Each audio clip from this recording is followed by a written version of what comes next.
River Phoenix, the star who burned too bright. October 31st, 1993, West Hollywood, California. 1:51 a.m. The 911 call came from the Viper Room nightclub on Sunset Boulevard. The caller was frantic, desperate, terrified. "Please come, he's dying, please." It was Joaquin Phoenix, 23 years old, calling for help. His older brother, River, was on the sidewalk outside the club, convulsing, foaming at the mouth, turning blue. "He's having seizures!" Joaquin screamed into the phone. "Please hurry!" Paramedics arrived within minutes, tried to revive him, loaded him into an ambulance, but it was too late. At 1:51 a.m. on October 31st, 1993, River Jude Phoenix was pronounced dead at Cedars-Sinai Medical Center. He was 23 years old. The cause? Drug overdose, a lethal combination of cocaine and heroin known as a speedball. The same thing that had killed John Belushi 11 years earlier. River Phoenix, Hollywood's golden boy, the actor everyone said would be the biggest star of his generation, the environmental activist who seemed too pure for this world, dead on a sidewalk outside a celebrity nightclub. The world was stunned, devastated, confused. River Phoenix didn't seem like the type to die of a drug overdose. He was the vegan, the activist, the sensitive soul. But behind the clean-cut image was a young man struggling with addiction, identity, and the crushing weight of being called the next Marlon Brando. Now let me tell you the real story of River Phoenix, the cult kid who became a movie star, the activist who preached purity while secretly spiraling, and the young man whose death on a Hollywood sidewalk became a cautionary tale for a generation. The Children of God. River Phoenix's story doesn't start in Hollywood. It starts in a cult. River Jude Bottom was born on August 23, 1970 in Madras, Oregon. His parents, John and Arlene Bottom, were young hippies searching for meaning. When River was 2, the family joined a religious cult called the Children of God. The Children of God was founded by David Berg, a charismatic preacher who believed the end times were coming. The group practiced communal living, rejected materialism, and spread their message through street evangelism. On the surface, it seemed like a peaceful religious community, but it was much darker. The cult practiced flirty fishing, using sex to recruit new members. Children were often neglected, abused, or exploited. The Phoenix family lived in Venezuela, then Puerto Rico, traveling with the cult and living in poverty. River and his siblings, Rain, Joaquin, Liberty, and Summer, grew up singing on street corners for money. They performed songs to spread the cult's message and earn food. "We were like the Von Trapp family," River later joked. But it wasn't really funny. River witnessed things no child should see. The cult's practices, the abuse, the manipulation. By the time he was 7, River had experienced more darkness than most adults. In 1977, when River was 7, John and Arlene had enough. They left the cult. "My parents realized it wasn't what they thought," River later said. "They got us out." The family moved back to the United States, changed their last name from Bottom to Phoenix, symbolizing rebirth from the ashes. They settled in Los Angeles, broke and traumatized, but free. Arlene, who now went by Hart, worked as a secretary. John did odd jobs. The kids continued performing on the street. But now they weren't spreading a cult's message. They were trying to survive. A talent agent saw River and Joaquin performing on a street corner. She saw something in them. "Your kids have talent," she told Hart. "They could work in Hollywood." Hart was skeptical, but they needed money. River started auditioning, and he was good, really good. At 9 years old, River Phoenix booked his first TV commercial, then a TV show, then another. By 1982, River was a working child actor. Nothing major, but he was making money. The family moved to Gainesville, Florida, then back to LA. River kept working, small roles, guest spots, building a resume. Then, in 1985, at 15 years old, River got the call that would change everything. A director named Rob Reiner was making a film based on a Stephen King novella. It was called Stand By Me, and River was cast as Chris Chambers, the tough kid with a heart of gold, the role that would make him a star. Stand By Me, the birth of a legend. Stand By Me premiered in August 1986. The film was a coming-of-age story about 4 boys who go on a journey to find a dead body. It was touching, funny, and heartbreaking. River Phoenix, at 16, was magnetic on screen. His character, Chris Chambers, was the leader of the group. Tough on the outside, vulnerable underneath. River played him with such depth and authenticity that critics couldn't believe he was a teenager. Phoenix is a revelation, wrote Roger Ebert. He doesn't act, he exists. Stand By Me was a massive hit. It made River Phoenix a household name. Suddenly, the kid from the cult was a movie star. River handled fame with surprising maturity. He didn't party, didn't get caught up in the Hollywood scene. Instead, he became an activist. River was a devout vegan, refused to wear leather, spoke passionately about animal rights and environmental issues. "We have to live consciously," River said in interviews. "Every choice we make affects the planet." He was articulate, thoughtful, wise beyond his years. The media loved him. He was the anti-Hollywood star, sensitive, earnest, pure. But River was also struggling with the transition from child actor to serious artist. He wanted to be taken seriously. He didn't want to be a teen heartthrob. He wanted to be Marlon Brando, James Dean, the next great actor. In 1988, River got his chance. He was cast in Running on Empty, playing the son of former radicals living underground. The role was complex, emotionally demanding. River threw himself into it. When the film premiered, critics were unanimous. River Phoenix wasn't just a good young actor. He was one of the best actors of any age. He was nominated for an Academy Award for Best Supporting Actor at 18 years old. He didn't win, but it didn't matter. River Phoenix had arrived. Hollywood wanted him for everything. Leading roles, big budgets, franchise opportunities. But River was selective. He only wanted roles that challenged him. That meant something. In 1989, he starred in Indiana Jones and The Last Crusade as young Indiana Jones. It was his biggest commercial role. Then I Love You to Death, 1990, a dark comedy. Then Dogfight, 1991, an intimate drama. And then, in 1991, River made the film that would define his legacy, My Own Private Idaho. Directed by Gus Van Sant, the film was an experimental, deeply personal exploration of young male hustlers in Portland. River played Mike Waters, a narcoleptic street kid searching for his mother. The performance was raw, vulnerable, fearless.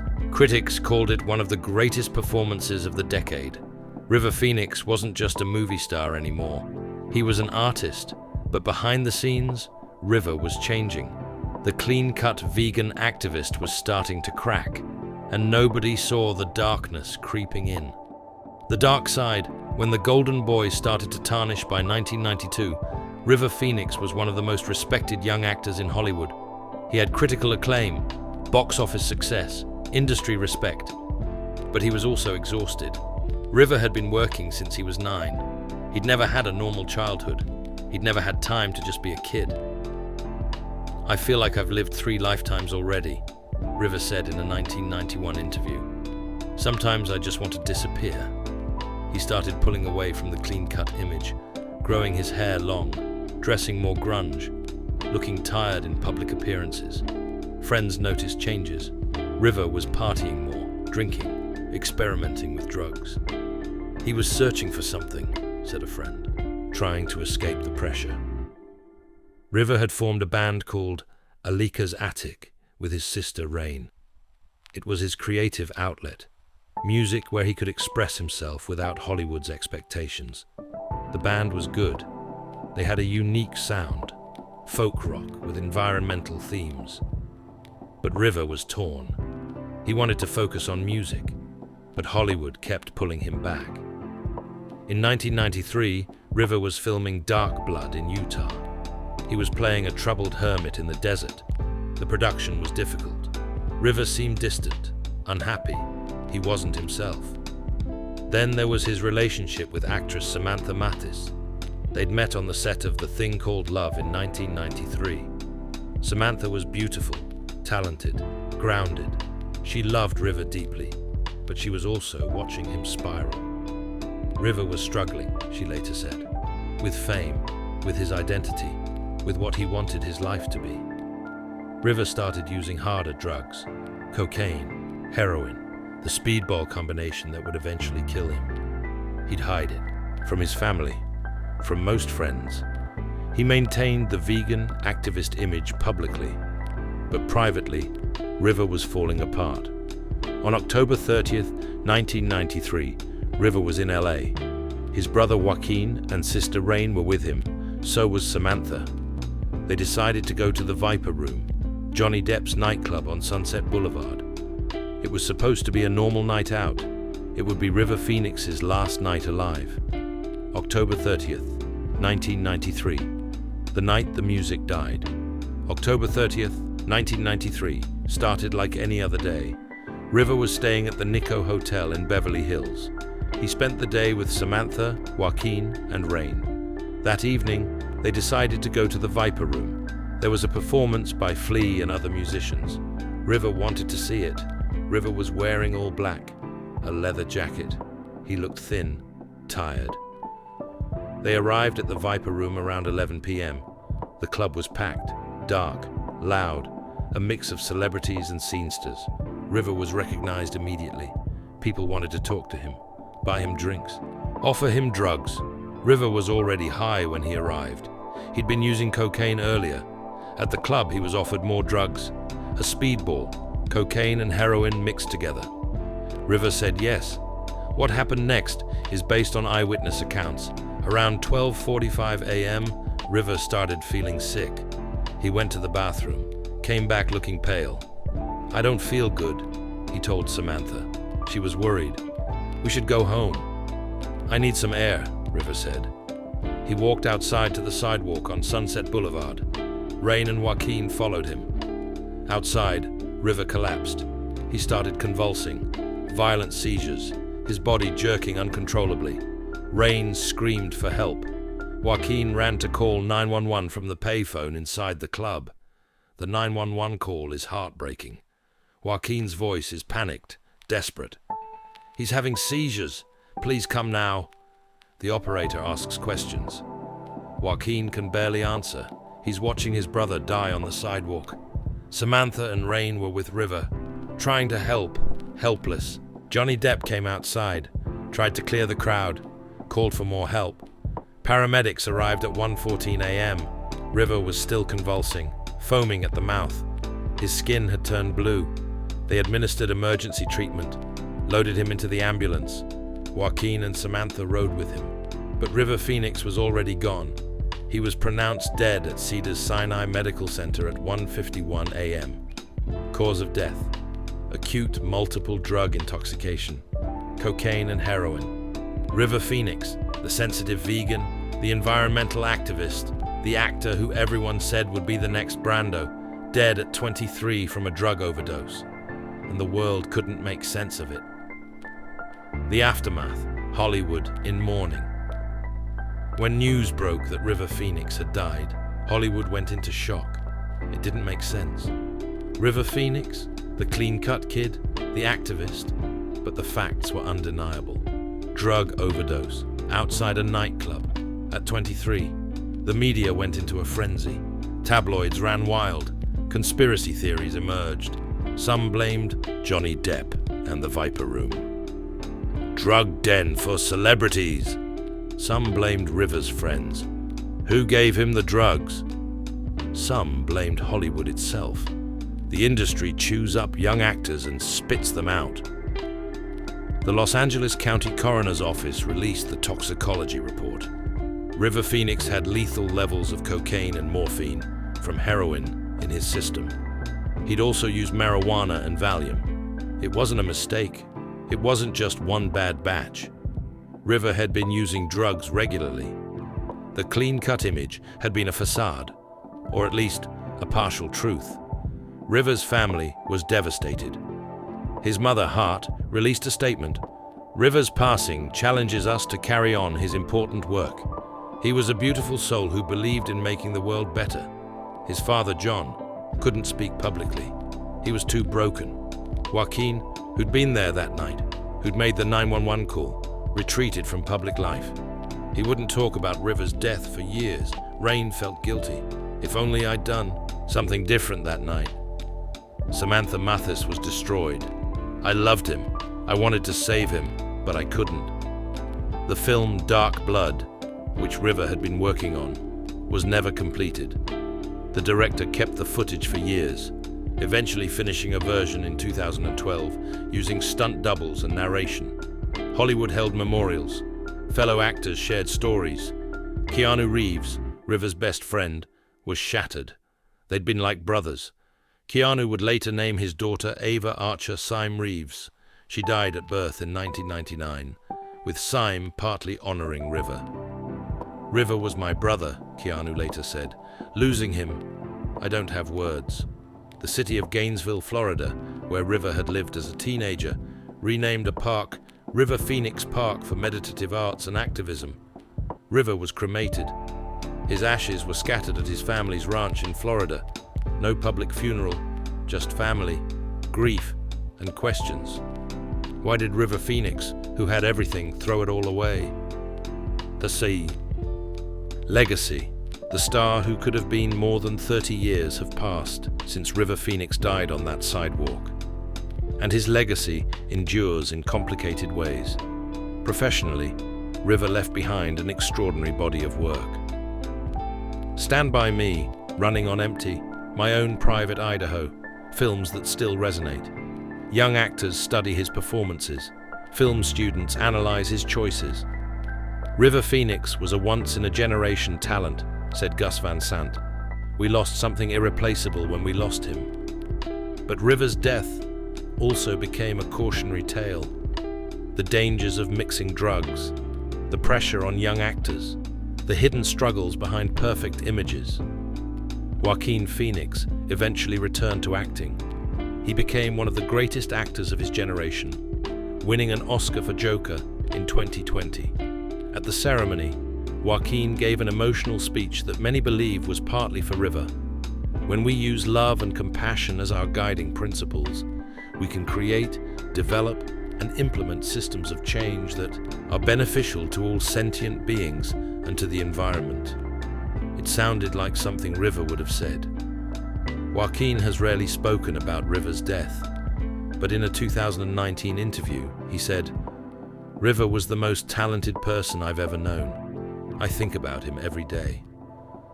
The Viper Room still stands on Sunset Boulevard. It's changed ownership several times. There's no plaque or memorial, but fans still visit, leave flowers on the sidewalk where River died. River's environmental activism continues through his family. Hart Phoenix still advocates for animal rights and sustainability. River believed we had to live consciously, she said. That message didn't die with him. Pop culture has never forgotten River Phoenix. The Red Hot Chili Peppers dedicated their song "Give It Away" to River. Flea was at the Viper Room that night. Numerous films and documentaries have explored his life.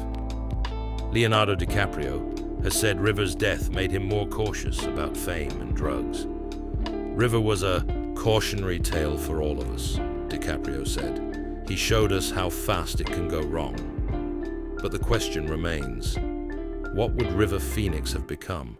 If he'd lived, he'd be in his 50s now, still acting, directing, making music full-time.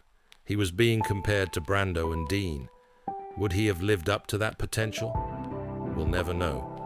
What we know is this: River Phoenix was a deeply talented actor, a committed activist, a loving brother, a complicated person. He struggled with childhood trauma, the pressure of fame, the gap between who he was and who the world wanted him to be. He tried to be perfect, and the weight of that perfection crushed him. On October 30th, 1993, River Phoenix made a choice to use drugs that would kill him. Was it intentional? Probably not. He'd used drugs before and survived. This time, the dose was lethal. But it was still a choice, a dangerous choice, and it cost him everything. River Phoenix's story isn't just about a talented actor who died too young. It's about the danger of pedestals, the pressure of expectations, the price of fame. It's about how someone can seem perfect on the outside while falling apart inside. And it's about how even the brightest stars can burn out in an instant. Epilogue. The river runs through us. If you watch Stand By Me today, there's a line that hits differently now. Chris Chambers, River's character, says to his friend, "I'm never going to get out of this town, am I?" And his friend responds, "You can do anything you want, man." "Yeah, but nobody believes that," Chris says. River Phoenix got out. He became a star. He achieved what most people only dream of. But he couldn't escape himself, couldn't escape the trauma, couldn't escape the pressure. On October 31st, 1993, River Phoenix's body gave out on a Hollywood sidewalk.